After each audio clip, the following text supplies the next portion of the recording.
नमस्कार दोस्तों, स्वागत है आपके अपनी coaching with the judicial academy में। And in this section we are going to learn section 416 of the CrPC which has now become section 456 of the BNSS.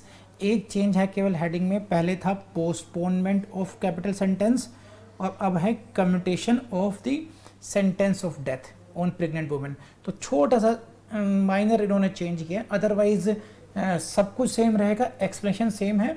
आपको केवल और केवल सेक्शन नंबर चेंज करना है और इसकी हेडिंग में जो चेंज हुआ है उसको ध्यान रखना है। कई बार आपको केवल हेडिंग से ही क्वेश्चन फिल्म से पूछ लिया जाएगा, तो ध्यान रखना है। यहाँ पोस्टपोनमेंट की जगह अब क्या कर दिया गया है, कम्यूटेशन कर दिया गया है। इस चेंज को ध्यान में रखते हुए let's start the class. This is 416 is very important. देखिए 415 and 416 these two sections are dealing with the postponement when appeal to Supreme Court, and 416 is dealing with the postponement of capital sentence of pregnant woman, and this is section 416. It is favorite of your prelims exam, very important for your prelims exam, बहुत महत्वपूर्ण है। 416 को पढ़ लेते हैं ढंग से। It is dealing with the postponement of capital sentence when the lady is pregnant, and very important for your prelims exam। Maximum time यहीं से क्वेश्चन आया prelims में कि कौन से सेक्शन में प्रेग्नेंट वुमेन के बारे में बात की गई है अगर उसको डेथ सेंटेंस दिया गया हो। तो दो बातें ध्यान रखनी है आप लोगों ने। पहली बात, सेंटेंस कौन सा है, डेथ सेंटेंस, और किस जो एक्यूज कौन है, एक्यूज इज प्रेग्नेंट लेडी। इस पर क्वेश्चन आएगा, पढ़ लेते क्या है। देखिए, if a woman sentenced to death is found to be pregnant, अगर वो महिला जिसको डेथ सेंटेंस दिया गया है वो प्रेग्नेंट पाई जाती है, the high court shall order the execution of the sentence to be postponed। तो हाई कोर्ट को दिशा निर्देश है कि ऐसे सेंटेंस एग्जीक्यूशन को वो पोस्टपोन करेगा।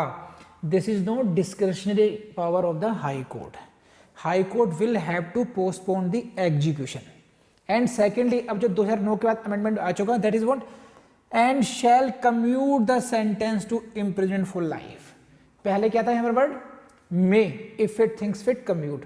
तो पहले तो हाई कोर्ट के पास डिस्क्रिशन था कि वो इसको लघुकरण कर सकते। कम्यूट को हिंदी में बोलते हैं लघुकरण करना, यानी कि आपको फांसी की सजा हुई है और उसका अपना लघुकरण करके क्या कर दिया, अब आजीवन कारावास में तब्दील कर दिया।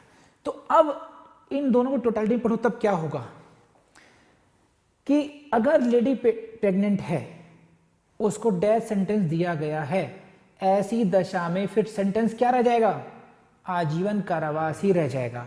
क्योंकि कम्यूट करने के लिए भी अब हाई कोर्ट के पास डायरेक्शन डिस्क्रेशन नहीं है, पहले डिस्क्रेशन था। क्योंकि लैंग्वेज क्या थी, if it may, if it thinks fit it may commute. अब क्या लैंग्वेज आ गई है, शैल कम्यूट।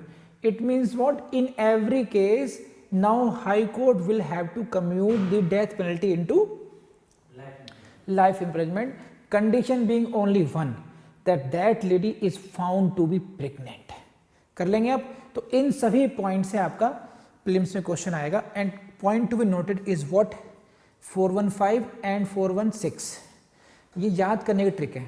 दोनों ही क्या डील करती हैं, postponement of death sentence, execution of death sentence. 415 में कब है, जब अपील जा रही है सुप्रीम कोर्ट को। 416 में कब है, जब जो एक्यूज है वो लेडी है and she is found to be pregnant. कर लेंगे अब। तो दिस इज 413 टू 416।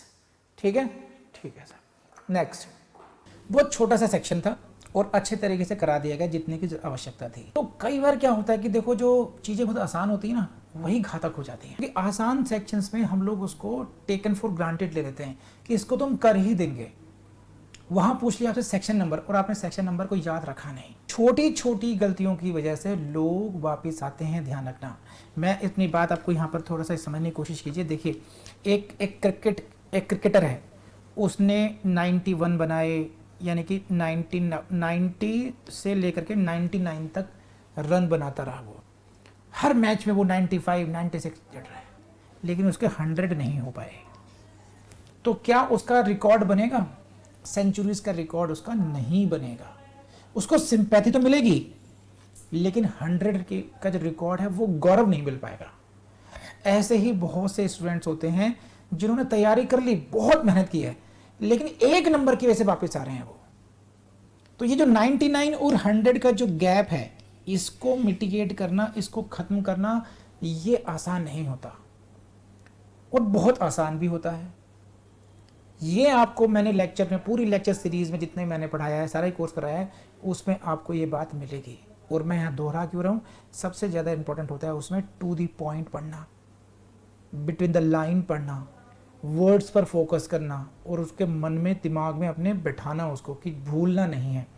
एक नंबर कम रहने से, एक रन कम रहने से आपके सेंचुरी और रिकॉर्ड टूट जाता है। एक मार्क्स कम आने से आप एग्ज़ाम से बाहर आ जाते हैं। और वो बहुत आसान था करना। वो क्या आसान है कि आप जैसे पहले हेडिंग ये थी पोस्टपोनमेंट, अब है कम्यूटेशन। माइनर चेंजेस को ध्यान रखना। एग्जामिनर आपको हमेशा घुमाने की कोशिश करते हैं। बस ये देखिए, एग्जामिनर की, अगर आप एग्जामिनर हो, आप खुद देखिए, और आप पर कोशिश की गई कि आपसे कहा जाए कि भाई आप जुडिशरी के लिए कोई पेपर बनाइए, एग्ज़ाम पेपर बनाइए, तो आपके लिए बहुत डिफ़िकल्टी हो जाएगी। क्यों? क्योंकि पिछले 70 साल से लगभग एग्ज़ाम देते आ रहे हैं बच्चे, बार बार लगभग सेम सिलेबस है, उसी में से क्वेश्चन बनते आ रहे हैं। तो कोई न्यू क्वेश्चन बनाने की जो संभावना है, ऐसा कोई क्वेश्चन बनाने की संभावना जो पहले ना पूछा गया हो, वो बहुत कम रह जाती है। इसलिए रिपीटिशन बहुत होता है क्वेश्चन का। जुडिशरी का एग्ज़ाम सबसे आसान एग्ज़ाम क्यों मानता हूँ? क्योंकि यहाँ पर सिलेबस आपका डिफाइंड है, सिलेबस आपका बियॉन्ड नहीं जाता है, वही बेयर एक्ट है, वही केस लॉज है, वहीं से क्वेश्चन आना है। तो एग्जामिनर के लिए बहुत ज़्यादा क्रिएटिव होना उतना आसान नहीं होता। तो आपके लिए आसान है एग्ज़ाम बीट करना अगर आप लोगों ने उस सिलेबस को बहुत अच्छे तरीके से याद कर लिया, रिवाइज करा। बस आपने इतना काम करना है, फिर आपका एग्ज़ाम हो जाएगा। तो ये एग्ज़ाम मुश्किल नहीं है, एग्ज़ाम हम बना देते हैं मुश्किल, बहुत आसान चीज़ों को छोड़ करके। अरे ये सेक्शन तो आसान है, इसे मैं कर लूँगा, बाद में कर लूँगा, ऐसा आप ना करें। आप ये कोशिश करें कि आपको 1 से 1.5 घंटे में पूरी BNSS आपकी रिवाइज हो पा रही है या नहीं हो पा रही है, या पूरी CRPC रिवाइज कर पा रहे हो, नहीं कर पा रहे हो। आँख बंद करके बैठ जाओ, हाँ उस सेक्शन में क्या है, उस सेक्शन में क्या है, उसमें क्या है, उसमें क्या है, उसमें क्या है, इस तरीके से कि आप तुरंत स्पीडली आपको उत्तर दे पा रहे हो अपने आप को। अगर हाँ, तो आप उतनी ही जल्दी आप एग्ज़ाम में क्वालिफाई होने वाले हैं। इस बात को ध्यान रखिए हमेशा। तो विद दीज वर्ड्स मेरी बात ध्यान रखिएगा। God bless you all, and please like comment करना नहीं भूलेंगे, शेयर करना नहीं भूलेंगे, और हमारी वेबसाइट को जरूर एक्सप्लोर कीजिएगा। Thank you very much.